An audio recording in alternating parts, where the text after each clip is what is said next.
অনেক ইউটিউবার একটা ভিডিও দিয়েছে যে ফোনে যে এই যে দাগটা পড়ে গেলে এই দাগ পড়ে গেলে ফোনের এই দাগটা নাকি তোলা যায়। কিভাবে তোলা যায়? চাউলের মধ্যে রেখে। তো আজকে আমরা প্র্যাকটিক্যালি দেখবো যে এই ফোনের এই দাগটা আসলে তোলা যায় কিনা। তো ঠিক আছে ভিউয়ার্স, ভিডিও শুরু করছি।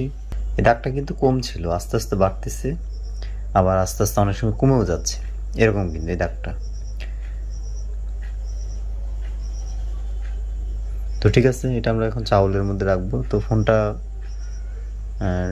স্ক্রিন অফ করে রাখলাম। তো এইটা হচ্ছে আমাদের ফোন, আর চাউলের ড্রামের মধ্যে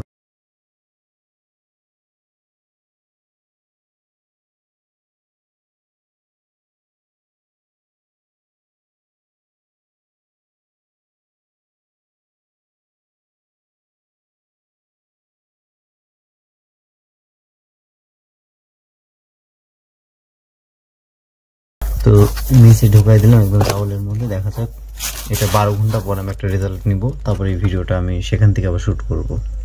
6 ঘন্টা পর আমি একটু দেখতে চাচ্ছি আসলে কি অবস্থা। তো আমি ঢাকনাটা খুলে নিচ্ছি।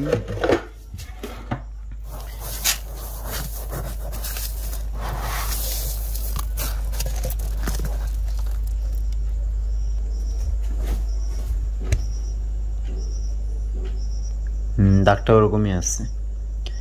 আচ্ছা হ্যাঁ, এই দাগের কথাটা কেন বলতেছে, ইউটিউবে অনেক ভিডিও দেখাচ্ছে, এটা একটা কারণ দেখাচ্ছে যে আর্দ্রতাজনিত কারণে কখনো স্ক্রিনে দাগ পড়লে সেটা হয়তো উইপ হতে পারে। তো যাই হোক, আমি এটা 12 ঘন্টায় রাখবো, দেখি 12 ঘন্টাতে কি হয়। তবে আমার মনে হচ্ছে না এটাতে কোনো কাজ হবে, এটা একটা ফেক ইনফরমেশন বলেই মনে হচ্ছে। আর আপনারা ভিডিও ডিসক্রিপশনে অবশ্যই ফলো রাখবেন, আমি যদি এটাতে কাজ হয় আমি ওখানে কমেন্টস করে উল্লেখ করে দেবো এবং পিন করে দেবো, যাতে আপনারা বুঝতে পারেন যে আসলে এই কাজটা করলে এটা হবে কি হবে না।